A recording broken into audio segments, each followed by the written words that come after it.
우리 하나님께 영광의 박수 올리겠습니다. 우리 서로 한번 바라보시면서 인사 나누시겠습니다. 감사합니다. 이렇게 예배를 돕는 많은 손길들이 있으신데 특별히 성가대 항상 예배를 도와주시고 영의 찬송을 불러주셔서 감사드립니다.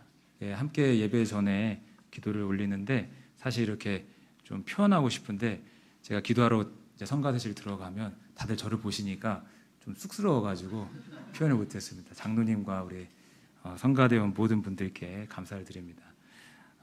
다시 한번 인사하겠습니다. 서로 축복하면서 예수님이 함께 하십니다. 오늘 이 시간은 고난주간을 앞둔 종려주일로서 종려주일 하나님의 은혜 말씀 나눠보도록 하겠습니다. 종려주일은 예수님께서 예루살렘에 입성하신 날을 기념하는 주일입니다. 그런데 왜 종려주일이라고 부를까요? 예수님께서 입성하실 때 사람들이 흔히 우리가 야자수로 알고 있는 그 부채 모양의 그런 야자수 그 가지를 흔들면서 예수님을 환영했기 때문입니다. 혹시 그 칸 영화제 황금 종려상이라고 알고 계시나요?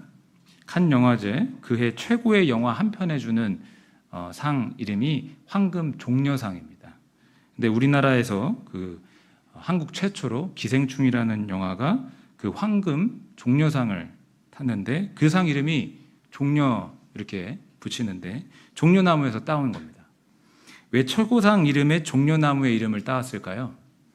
그 이유는 간단합니다. 종려나무가 승리라는 그런 뜻을 갖고 있기 때문입니다. 그래서 고대 사회에서는 승리한 영웅이나 왕을 환영하고 맞이할 때에 종려나무 가지를 이렇게 흔들면서 환영하는 풍습이 있었습니다. 근데 중요한 것은 오늘 성경을 보니까 사람들이 종려나무 가지를 누구에게 흔든 겁니까? 예수님께. 예수님이 예루살렘에 들어오실 때에 사람들이 종려나무 가지를 막 흔들면서 환영했습니다. 사람들은 예수님을 승리하는 왕으로 메시아로 인정하며 이와 같은 행동을 한 겁니다. 오늘 종려주일을 맞아서 왕으로 오신 예수 그리스도를 바라보는 귀한 시간이 되길 소망합니다. 우리는 흔히 이런 표현을 많이 사용합니다. 격에 맞는다. 격에 맞는다. 이 말은 어떤 사람의 그 사회적인 위치, 권위, 또 그 상황과 좀 어울릴 때 이런 표현을 씁니다. 작년이었는지 재작년이었는지 정확히 기억은 안 나는데 아프리카 부룬디라는 나라의 그 상원 의장이 우리나라를 방문한 적이 있습니다. 물론 저를 개인적으로 만나러 온 건 아니고 우리나라에서 열린 어떤 공식적인 모임에 참석하기 위해 방문을 했는데 그런데 이분이 단순히 정치 지도자가 아니라 교회 목사이기도 합니다. 그래서 제가 섬기던 교회 목사님과 감독회장님 또 이렇게 만나시는 그런 일정들을 소화하셨는데 제가 이제 가이드와 또 운전 이런 것들을 좀 섬길 기회가 있었습니다. 한강 유람선도 예약하고 식사도 예약하고 여러 일정을 동행하게 되었는데 그때 느낀 게 있습니다. 격에 맞게 대우해야 된다. 한 나라에 한 두 번째 정도 되는 사람이지 않습니까? 그래서 우리나라에서도 호텔, 식사 이렇게 그 사람의 격에 맞게 준비를 했습니다. 반대로 격에 맞지 않는다 이런 표현은 언제 쓸까요? 어떤 사람의 위치, 권위, 그 상황과 어울리지 않을 때 격에 맞지 않는다 이런 표현을 씁니다. 예를 들어서 정상회담을 생각해 보십시오.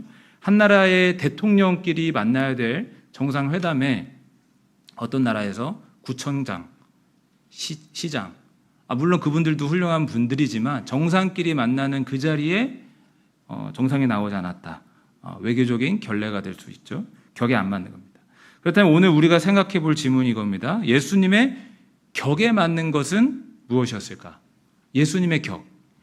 예수님께 가장 잘 어울리는 것은 무엇이었을까? 금으로 된 면류관, 화려한 비단옷, 웅장한 보좌 이런 게 어울린다 생각할 겁니다. 사실 이것들도 예수님의 위대함에 비하면 격에 받지 않습니다. 왜냐하면 그분은 비록 사람의 몸으로 이 땅에 오셨지만 근본적으로 하나님의 아들이시기 때문에 온 우주의 창조자이시기 때문에 그런 것들도 예수님의 격에 맞지는 않습니다. 지금도 여전히 이어지고 있는 국가 관행인데 국가 원수나 대통령이 해외 순방을 마치고 귀국할 때 공항에서 성대한 영접 행사를 합니다. 꽃다발, 퍼레이드, 군악대 연주하고 이러한 공항의 영접 문화가 미국의 루즈벨트 대통령으로부터 시작되었다라는 그런 이야기를 제가 본 적이 있는데 공산국가 같은 경우에는 더 성대합니다. 네. 여전히 성가시다, 비효율적이다 이런 이야기도 있지만 국가 원수에 대한 예우로 이게 계속 유지되고 있습니다. 여러분 이 세상 통치자들, 지도자들도 이 정도 예우를 받습니다. 그렇다면 가장 높으신 하나님의 아들이 이 땅에 오셨을 때에는 어떻게 했습니까? 이 땅에 오셨을 때 사람들은 다 일어서야 했을 것이고 또 예루살렘에 입성하실 때 모든 사람들이 무릎을 굽힌다거나 다 환호한다거나 이렇게 경배를 해도 모자랍니다. 수많은 사람들의 호의를 받으며 황금 마차를 타고 들어오셔도 모자릅니다. 그런데 여기 참 의아한 장면이 있습니다. 예수님께서는 화려한 말도 아니고 거대한 전차도 아니고 나귀, 어린 나귀를 타고 예루살렘에 들어오셨다라는 겁니다. 하나님의 아들 예수님께서는 어딘가 격이 맞지 않는 모습을 갖추고 이 땅에 그리고 예루살렘에 들어오셨다는 거예요. 그 이유는 분명합니다. 예수님은 하나님의 아들이시며 온 세상의 창조자와 통치자가 되시지만 이 땅에 영광과 찬양과 섬김을 받으러 이 땅에 오신 게 아니고 죄인된 우리를 위해 희생 제물이 되기 위해 이 땅에 오셨기 때문입니다. 즉 섬김을 받기 위함이 아니라 섬겨주러 이 땅에 오셨다는 겁니다. 높아지기 위해 오신 게 아니라 낮아지기 위해 오신 겁니다. 그리고 그 마음을 아주 잘 보여주었던 장면이 바로 예루살렘의 작은 나귀. 그 나귀 중에서도 가장 작은 나귀 새끼를 타고 예루살렘에 들어오신 모습입니다. 예전에 스크랩에 한 기사가 있는데 멕시코의 오툰바라는 농촌 마을에서 매년 5월 1일에 당나귀 축제가 열린다 합니다. 한 해 동안 농사일을 돕느라 수고한 당나귀에게 고마움을 표현하는 그런 날입니다. 그래서 화려하게 모자도 씌워주고 꽃도 달아주고 제가 한번 찾아봤습니다. 찾아보니까 정말 이 호사스러운 그런 치장들을 다 합니다. 1960년대부터 이어져 온 전통이라고 하는데 그날만큼은 이 나귀가 주인공입니다. 그런데 안타깝게도요, 당나귀가 주인공인 그 날은 단 하루뿐이에요. 평소에는 여전히 짐을 나르는 평범한 동물일 뿐입니다.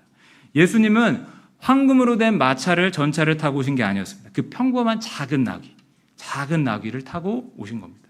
예수님의 그 낮아지심, 겸손을 엿볼 수 있는 장면입니다. 자신이 하나님의 아들 되심에도 불구하고 그 신분과 격을 드러내며 스스로를 높이지 않았습니다. 아무도 주목하지 않는 작은 나귀를 타고 예루살렘에 들어오셨습니다. 그리고 여기서 중요한 게 있습니다. 그건 뭐냐면 예수님께서 작은 나귀를 타고 예루살렘에 들어오신 이 사건이 하나님께서 약 500년 전에 선지자 스가랴를 통해서 미리 예언해 둔 사건이라는 겁니다. 스가랴 9장 9절 한번 읽어보겠습니다. 같이 합독합니다. 시온에 따라 크게 기뻐할지어다. 예루살렘에 따라 즐거이 부를지어다. 보라, 내 왕이 내게 임하시나니 그는 공의로우며 구원을 베풀며 겸손하여서 나귀를 타나니 나귀의 작은 것 곧 나귀 새끼니라. 이게 메시아 예언입니다. 보라, 왕이 임할 것이다. 메시아가 올 것이다. 그는 구원을 베풀 것이다. 그는 공의로우신 분이다.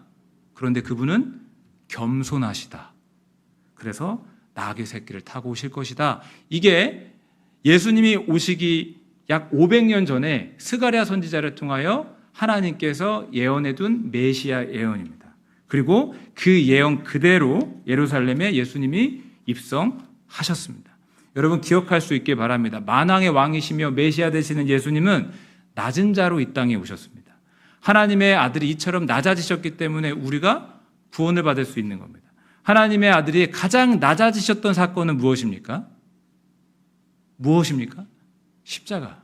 그가 찔림은 우리의 허물 때문이요, 그가 상함은 우리의 죄악 때문이라. 아무 죄가 없는 하나님의 아들이 마치 도살장에 끌려가는 어린 양처럼 아무 말 없이 끌려갔고 매맞고 침뱉음을 당하고 더럽혀졌습니다. 완전히 낮아지셨습니다. 피투성이가 되셨는데 그렇게 낮아지셨기 때문에 우리가 그분의 공로로 죄사함 받고 하나님의 자녀가 될 수 있는 겁니다. 여러분, 예수님의 이 낮아지심, 겸손이 나의 구원이 되었음을 믿으시고 하나님께 감사하시기를 주님의 이름으로 축복합니다. 당시의 상황을 좀 더 살펴보면은 예수님께서 예루살렘에 들어오셨습니다. 사람들은 예수님을 알아보고 환영합니다. 야자수, 그 부착골 모양의 그 화려한 입을 가지고 막 흔들면서 호산나 호산나 외쳤어요. 호산나가 무슨 뜻일까요? 히브리어로 호시아나라고 하는데 우리를 구원해 주십시오. 여러분 찬양 같은 거 열심히 불러보시다 보면은 호산나 호산나 호산나 네, 호산나 뭐 여러 가지 멜로디에 호산나 부르지 않습니까? 다 함께 한번 우리 호산나 해볼까요? 호산나. 네, 이게 호산나 구원해 주십시오 라는 뜻입니다. 또 무엇이라고 외칩니까? 찬송하리로다 주의 이름으로 오시는 이여. 무슨 뜻이냐? 하나님이 보내신 분이요 찬송합니다, 이런 뜻이에요. 사람들이 예수님을 하나님이 보내신 분, 하나님이 보내신 왕으로 인정하는 것을 볼 수 있습니다. 우리는 이 장면에서 이렇게 생각할 수 있습니다. 예수님이 비록 작은 나귀를 타고 자신의 그런 위엄을 드러내지 않으셨지만 사람들이 잘 알아봤구나. 예수님을 환영하는 걸 보니 예수님이 어떤 분인지 제대로 알았구나, 이렇게 생각할 수 있겠습니다. 그런데 사실은요, 예수님을 제대로 한 게 아니었습니다. 그들은 왕이신 예수님, 하나님이 보내신 분, 메시아여 우리를 구원해 주시옵소서라고 외쳤지만 예수님이 우리에게 주시는 구원이 무엇인지를 정확히 알지는 못했습니다. 무슨 말이냐? 예수님은 우리를 죄에서 구원해 주시는 분인데 다만 그 유대 나라를 로마의 압제로부터 벗어나게 해줄 정치적인 메시아, 정치 지도자, 이런 식으로 잘못 이해했다라는 겁니다. 당시 시대적 배경이 어떻습니까? 유대 사회는 로마의 지배 아래 있었고 억눌림 속에 고통을 겪고 있었습니다. 당연히 나라의 독립과 해방을 꿈꾸지 않겠습니까? 그리고 독립과 해방을 이루어질 위대한 지도자를 기다리고 있지 않겠습니까? 그런데 마침 아주 비범해 보이는 예수라는 이가 나타났습니다. 사람들은 예수님을 보면서 예수님이면 되겠다 마음을 품고 예루살렘에 들어올 때 예수님 우리를 구원해 주십시오 라고 하는 거예요. 근데 이 구원은 이 나라를 구원해 주십시오, 이 민족을 구원해 주십시오, 로마로부터 벗어나게 해 주십시오 라고 하는 거예요. 우리나라 역사를 한번 생각해 보면 일제강점기 일본의 억압 아래 얼마나 고통을 많이 당했습니까? 제가 고향이 천안인데 어렸을 때 뭐만 하면 독립기념관을 가는 겁니다. 목천에 있는 그 가까운 독립기념관, 뭐만 하면, 학교에서 뭐만 하면, 유치원 때도 간 것 같습니다. 그리고 심지어 저희 부모님도 쉬는 날 저에게 어떤 교육적인 효과를 위해서 독립기념관을 데려가시고 다 기억이 나요.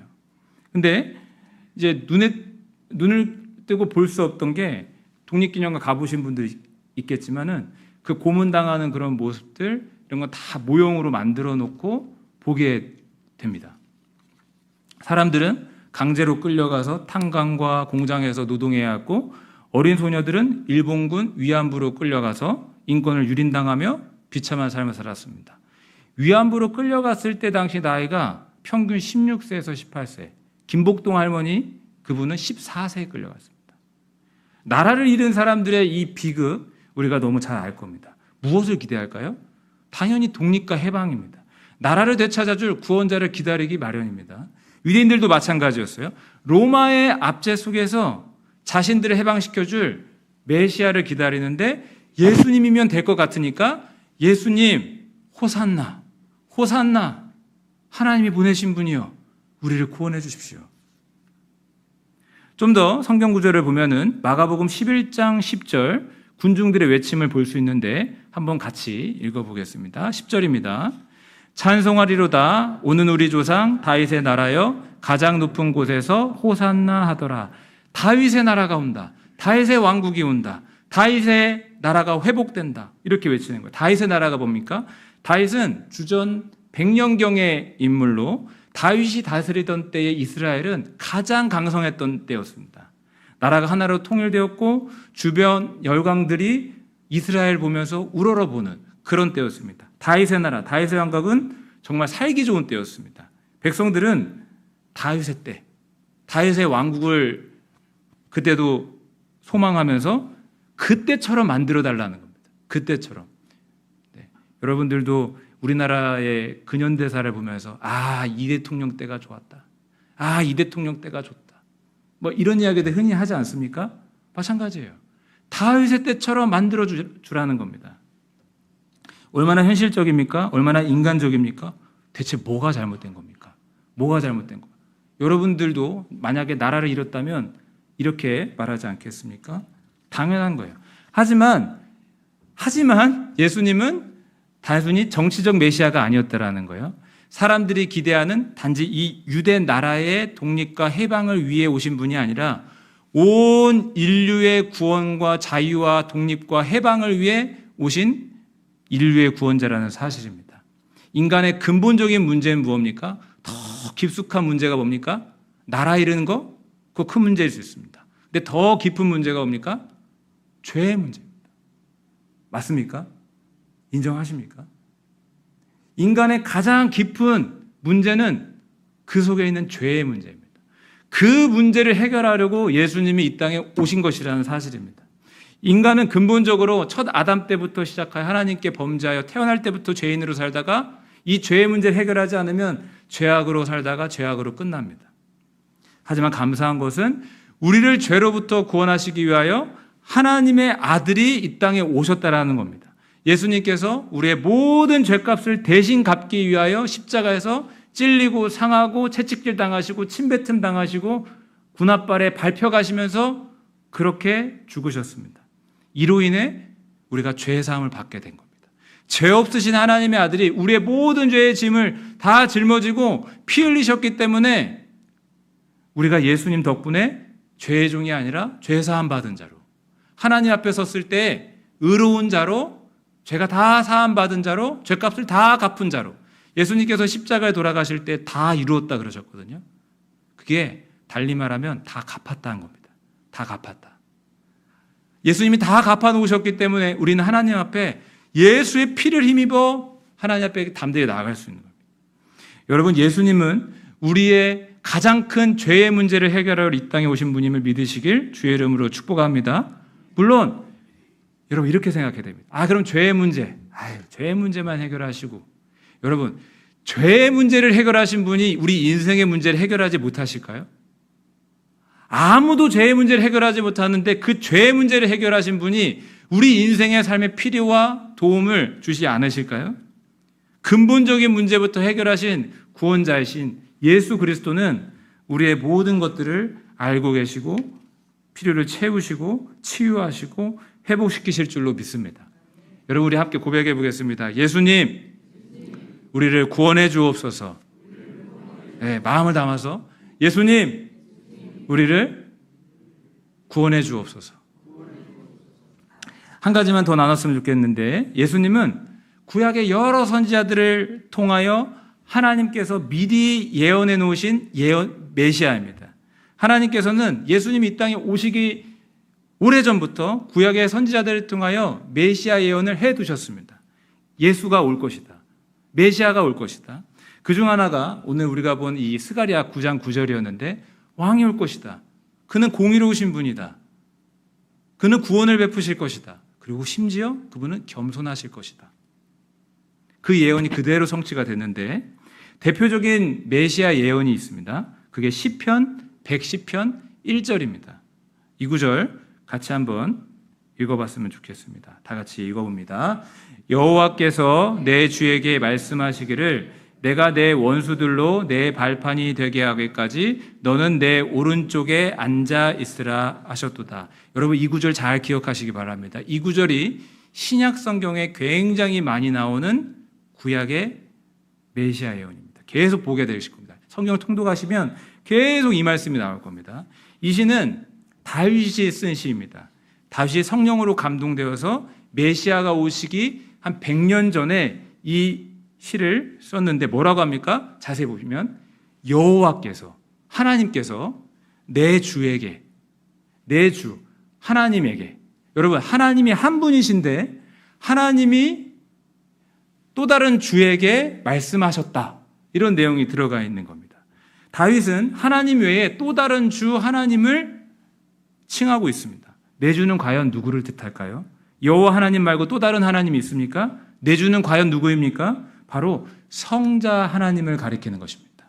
그러니까 다윗은 이 시에서 하나님께서 또 다른 성자 하나님께 이렇게 말씀하셨다 하고 예수님을 가리켜 나의 주, 나의 하나님, 이렇게 고백하는 겁니다. 여러분, 다윗은 메시아로 오실 예수님을 향해 나의 주, 나의 하나님으로 고백했습니다. 그렇다면 좀 따져보겠습니다. 예수님은 다윗의 후손입니까? 혈통으로는 다윗의 후손입니다. 그렇지만 다윗이 메시아 예수님을 향하여 나의 주, 나의 하나님으로 불렀습니다. 그렇기 때문에 다윗의 혈통이지만 동시에 다윗의 주인이십니다. 다윗보다 먼저 계신 분입니다. 성자 예수님은 온 세상을 창조하신 창조주입니다. 예수님도 이 사실을 사람들에게 알려줬습니다. 다윗이 성령으로 감동되어 메시아를 나의 주, 나의 하나님, 나를 가리켜서 나의 하나님이라 불렀는데 어찌 다윗의 자손이 되겠느냐. 마가복음 12장 37절 같이 한번 읽어보겠습니다. 다윗이 그리스도를 주라 하였은즉 어찌 그의 자손이 되겠느냐 하시니 많은 사람들이 즐겁게 듣더라. 다윗이 성자 하나님 메시아를 향하여 나의 주라고 했는데 어떻게 다윗의 자손이겠느냐. 오늘 말씀을 마무리하겠습니다. 사람들은 예수님을 잘 알지 못했습니다. 예수님을 구원자, 메시아, 왕으로 고백했지만 단지 다윗의 때처럼, 여러분 우리도 아까도 말씀드렸지만 누구 때처럼 그때가 좋았다, 다윗의 때처럼 만들어줄 정치 메시아로 여겼습니다. 로마의 압제로부터 건져줄 그런 메시아로 생각했습니다. 그러나 예수님은 단지 유대 나라를 위한 메시아가 아니라 온 인류의 구원자로 이 땅에 오셨다는 겁니다. 우리의 모든 죄를 해결하려고 이 땅에 오신 구원자, 하나님의 아들이시라는 사실입니다. 여러분, 예수님을 제대로 알고 그분께 호산나, 호산나 외칠 수 있는 저와 우리 모든 성도님들 다 되시기를 소망합니다. 네, 죄와 허물을 사하여 주실 구원자, 가장 큰 그 죄의 문제까지 해결해 주시는 그분이 우리와 함께 하시고 우리를 인도해 주실 것입니다.